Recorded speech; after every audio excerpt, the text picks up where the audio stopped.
अस्सलाम वालेकुम स्टूडेंट्स, कैसे हैं आप सब लोग? ठीक है। आज हम अपने सिलसिले की तीसरी वीडियो रिकॉर्ड कर रहे हैं। लेक्चर नंबर 3 है और आज के लेक्चर में हम पहले कुछ पिछली बातों को रिवाइज़ करेंगे।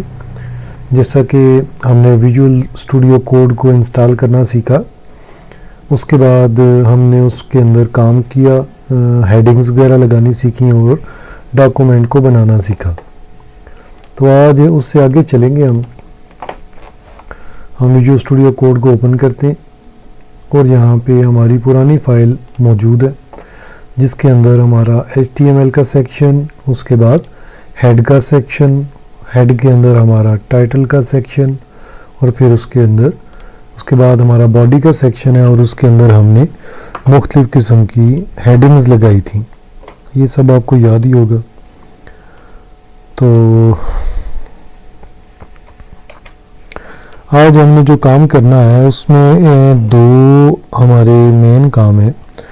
एक तो आज हम सीखेंगे कि इनलाइन स्टाइलिंग कैसे की जाती है। ठीक है जी।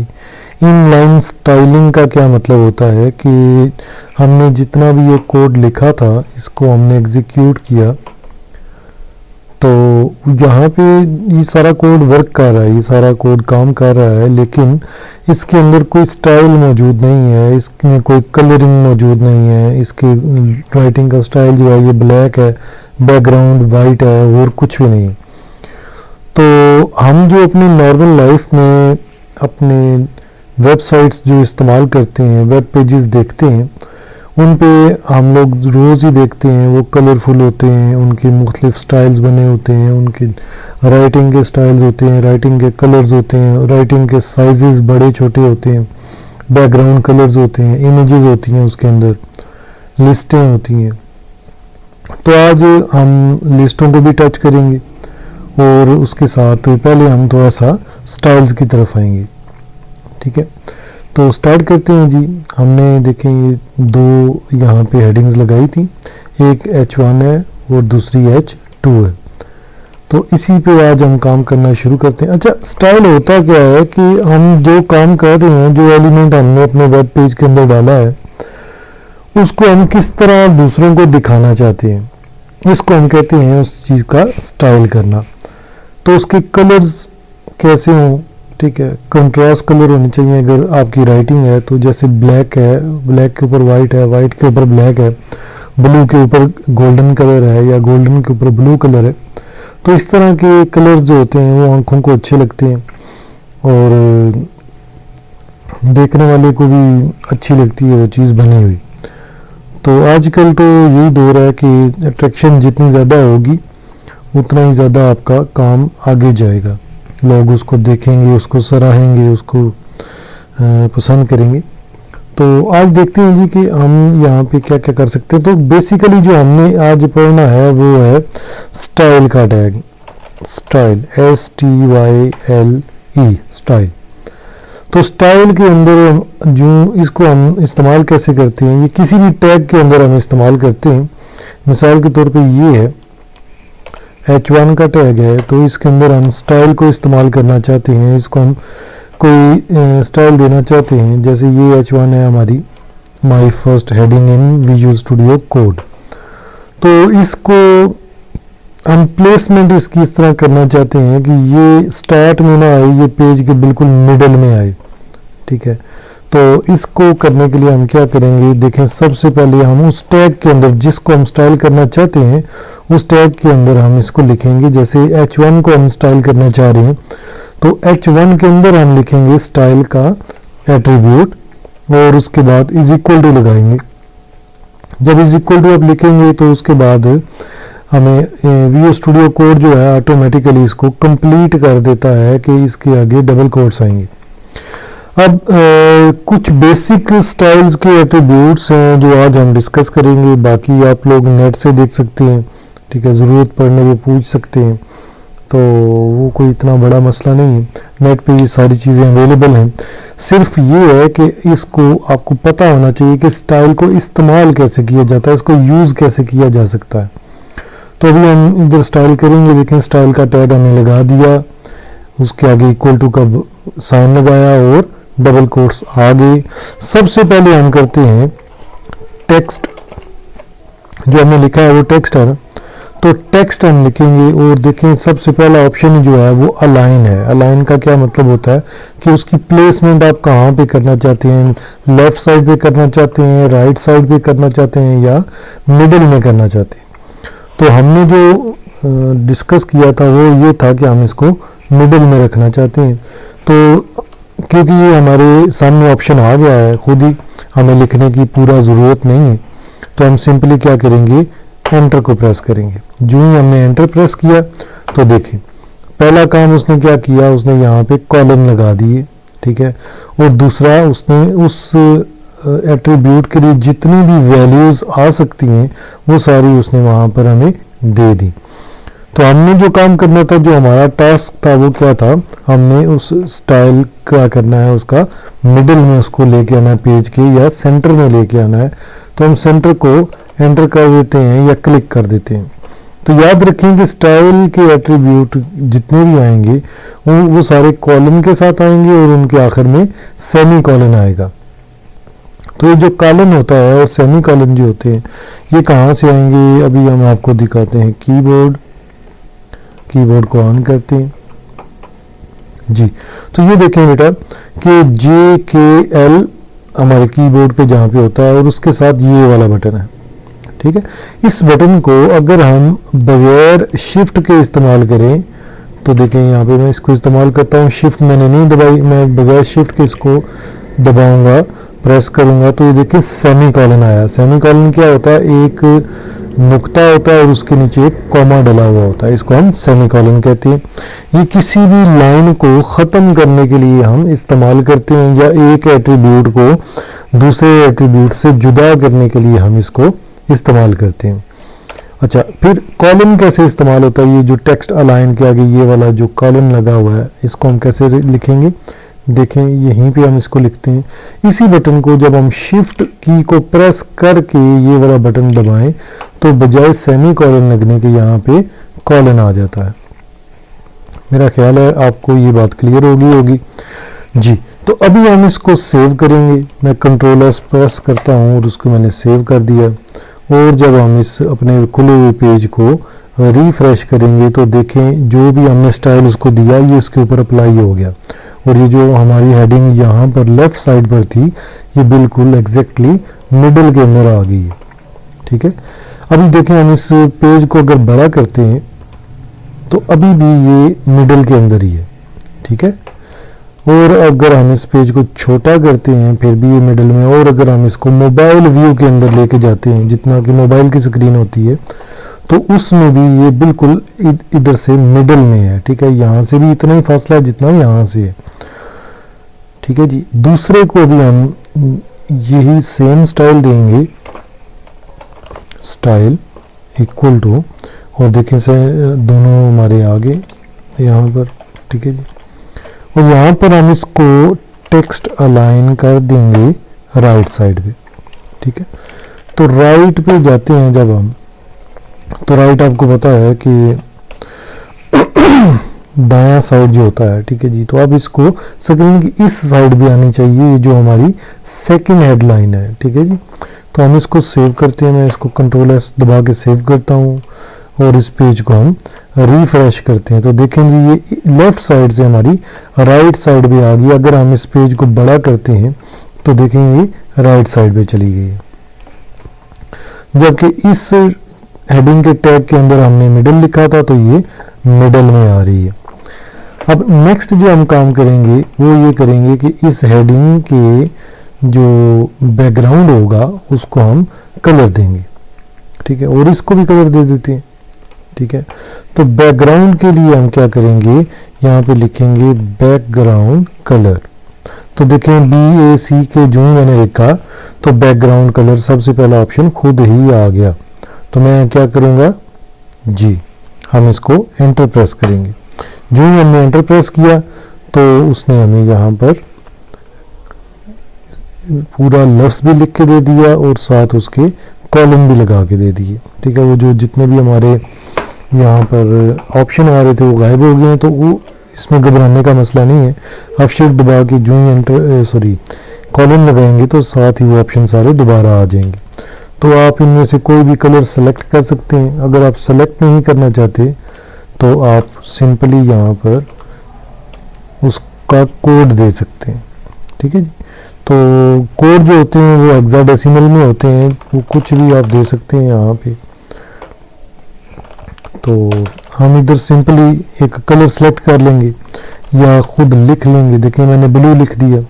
ठीक है, या आपको अगर कोई कोड याद है आपका, जो कलर आप लिखना चाहते हैं, जो सेलेक्ट करना चाहते हैं, तो आप वो कोड भी लिख सकते हैं। अभी मैंने इस बैकग्राउंड कलर को ब्लू किया और मैं इसको सेव करता हूँ और इसको जाके मैं रिफ्रेश करता हूँ। तो देखें इस टैग का बैक साइड जितनी भी है ये सारी की सारी ब्लू होगी। अब देखें ब्लू के ऊपर ब्लैक कलर लिखा हुआ कोई ख़ास अच्छा नहीं लग रहा। ठीक है, तो हम क्या करेंगे, हम इसको येलो कर देंगे या फिर इसको गोल्ड कलर कर देंगे। तो जो लिखाई का कलर है उसको लिखने के लिए हम क्या करते हैं, उसके लिए सिर्फ कलर का कीवर्ड इस्तेमाल करते हैं। ठीक है, देखिए COLOR, इसमें COLOUR नहीं आएगा, COLOR आएगा। हम इसको कॉलन लगाते हैं तो साथ ही उसने हमें कलर्स दिखा दिए।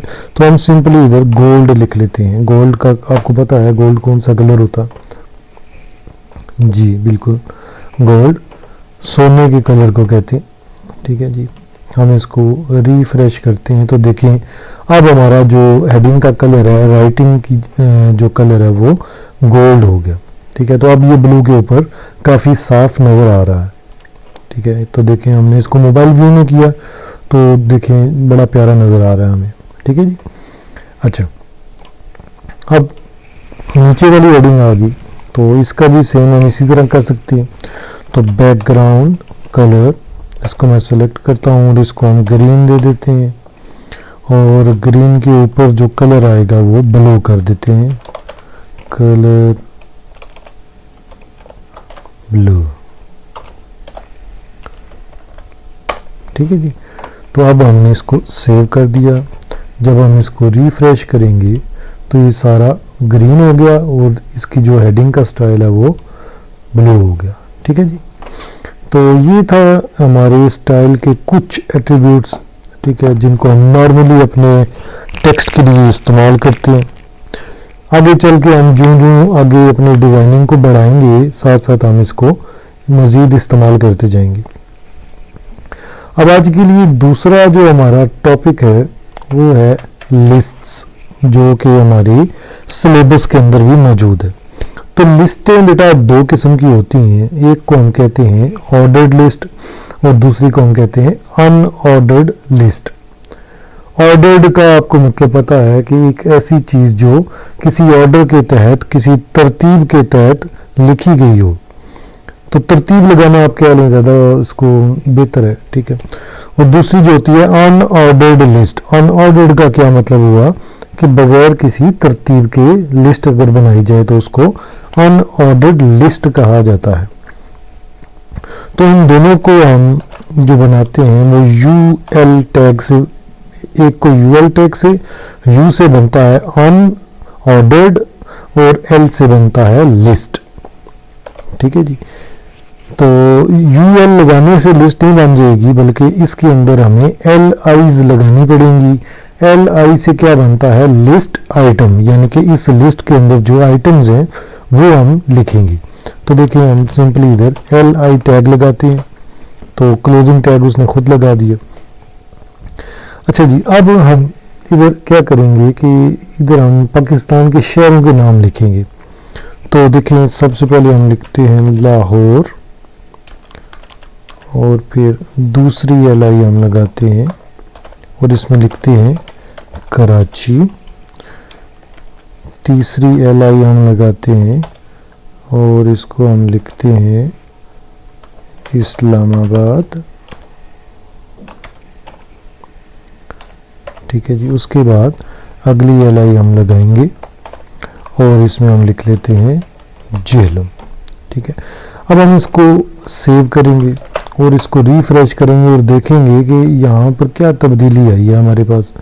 देखें जी, अभी यहाँ पे कुछ भी नहीं है। जो मैं इसको रिफ्रेश करूँगा तो मेरा ख्याल है हमने इसको सेव नहीं किया। हम इसको सेव करते हैं और इसको रिफ्रेश करते हैं तो देखें जी, ये हमारे पास एक लिस्ट आ गई जिसमें लाहौर, कराची, इस्लामाबाद और जेएलएम हमारे पास मौजूद है। इनके साथ डॉट्स लगे हुए हैं, ये बुलेटेड लिस्ट को शो करते हैं, ठीक है। क्योंकि इसमें कोई ऑर्डर नहीं है तो इसमें हम किसी को भी आगे पीछे कर सकते हैं, तो उससे कोई फ़र्क नहीं पड़ता। लिस्ट की जो दूसरी किस्म है, मैं इसी लिस्ट को कॉपी कर लेता हूँ। लिस्ट हमेशा सेम ही होती है, ठीक है। सिर्फ हमने उसका हेड टैग जो होता है यानी कि यूएल है या एलआई है, उसको हम लिखते हैं जिस तरह की लिस्ट हमें चाहिए उस तरह की लिस्ट के हिसाब से। अगर हम ओएल लिखते हैं तो इसका मतलब है ऑर्डर्ड लिस्ट, तो ये किसी ऑर्डर के लिहाज से होगी, ठीक है जी। तो अभी देखें ओएल यहाँ से हमने स्टार्ट किया, यहाँ पे हमने उसको एंड कर दिया। उसके अंदर सेम वही एलआईज हमने लगाई जो ऊपर वाली लिस्ट में लगाई थी। अब जब हम इसको सेव करके रिफ्रेश करेंगे तो दोनों लिस्टों के बीच में जो हमारा डिफरेंस है वो हमें नज़र आ जाएगा जी। तो देखें जी, हमारे पास पहली लिस्ट जो है वो अनऑर्डर्ड लिस्ट है, उसमें किसी किस्म की कोई तरतीब, कोई ऑर्डर मौजूद नहीं है।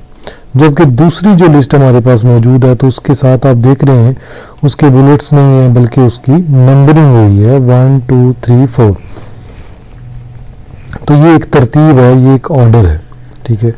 अगर हम इसको कोड में चेंज करते हैं तो इस्लामाबाद को अगर हम सबसे पहले लिख देते हैं, यहाँ से मैंने इसको कट किया, यहाँ पे पेस्ट किया, तो कट के लिए कौन सी हमारे पास कमांड होती है, कंट्रोल की को दबा के रखेंगे और एक्स को दबाएंगे तो ये कट हो जाएगी जो भी चीज़ हमने सेलेक्ट की होगी।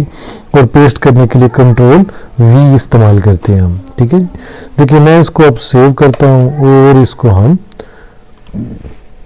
रिफ्रेश करते हैं। देखें जी, तो अब इस्लामाबाद का पहले जहाँ पे तीसरा नंबर था, अब इस्लामाबाद का वहाँ पे पहला नंबर आ गया। ऑर्डर्ड लिस्ट में अगर हम तरतीब को चेंज करते हैं तो उससे बहुत फ़र्क पड़ता है, जबकि अनऑर्डर्ड लिस्ट में कोई फ़र्क नहीं पड़ता। मिसाल के तौर पे अगर आप एक ऑर्डर्ड लिस्ट बना रहे हैं इस ऑर्डर से कि पहले आपने कौन से शहर में जाना है, फिर उसके बाद कौन से शहर में जाना है और फिर उसके बाद कौन से शहर में जाना है, आप एक रूट बना रहे हैं, तो अगर ऑर्डर्ड लिस्ट में आपने कोई आइटम गलत नंबर पर डाल दी तो आपका सारा रूट ख़राब भी हो सकता है, ठीक है।